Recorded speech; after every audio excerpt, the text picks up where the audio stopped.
इयत्ता पहिलीच्या एकात्मिक व द्विभाषिक बालभारती स्टँडर्ड 1 सेमी इंग्लिशमधलं हे पहिलं पान अतिशय सुंदर असं सादरीकरण केलेलं आहे। पहिल्या चित्रामध्ये दिलेलं आहे बघा, चित्र काढ, ड्रॉ ए पिक्चर। दुसऱ्या चित्रामध्ये दिलेलं आहे रंग भर, fill the colours, fill the colours. नंतर आहे गाणे गा, sing a song, sing a song. नंतर आहे मैदानी खेळ, आउटडोअर गेम्स, आउटडोअर गेम। पुढे बघा बैठे खेळ, बसून जे खेळ खेळले जातात त्याला बोलतात बैठे खेळ, इनडोअर गेम्स। नंतर आहे कृती कर, डू ॲक्टिव्हिटी, डू ॲक्टिव्हिटीज। बघा वेगवेगळ्या कृतीमध्ये केले जातात त्याला डू ॲक्टिव्हिटीज म्हणतात, कृती कर। त्याच्यानंतर आपला दुसरा आहे अभिनय कर, इनॅक्ट, वेगवेगळ्या कला सादर करणे, गाणे म्हणणे, कोणतं कला सादरीकरण करणे।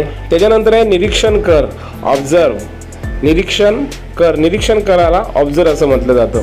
पुढे आहे बघ, बघ व कर, लुक, बघ म्हणजे look and do, T V बघ, त्याच्यानंतर संगणक बघ, हे की नाही, ऐक व म्हण, लिसन and say, listen and say, एक आणि म्हण। पुढे आहे संवाद साध, कन्वर्स, कन्वर्स म्हणजे काय आहे, एकमेकांशी काय आहे बोलणे, त्याला बोलतात संवाद साधणे।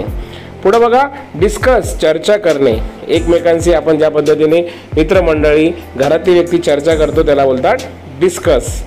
पुढे बघा वाच म्हणजे वाचन करण्याला डायरेक्ट बोलतो आपण वाच म्हणजे रीड, पुस्तक वाच, त्याला बोलतात डायरेक्ट रीड। त्याच्यानंतर मोज व सांग, काउंट अँड टेल, मोजायचं आणि सांगायचं, काउंट अँड टेल।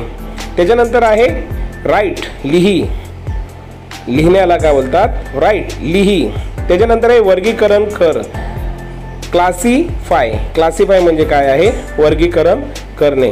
त्याच्यानंतर कोडी सोडव, सॉल्व पझल्स म्हणजे वेगवेगळे कोडी असतात ते सोडवायचे असतात। त्याच्यानंतर आहे चिकित्सक व चिकित्सक विचार कर, थिंक क्रिटिकली, क्रिटिकली म्हणजे चिकित्सक वैज्ञानिकरित्या विचार करणं गरजेचं आहे। पुढे आहे पुढील संबोधाकडे, टुवर्ड द नेक्स्ट कन्सेप्ट, पुढच्या कन्सेप्टकडे। अतिशय सुंदर असा संवाद आहे।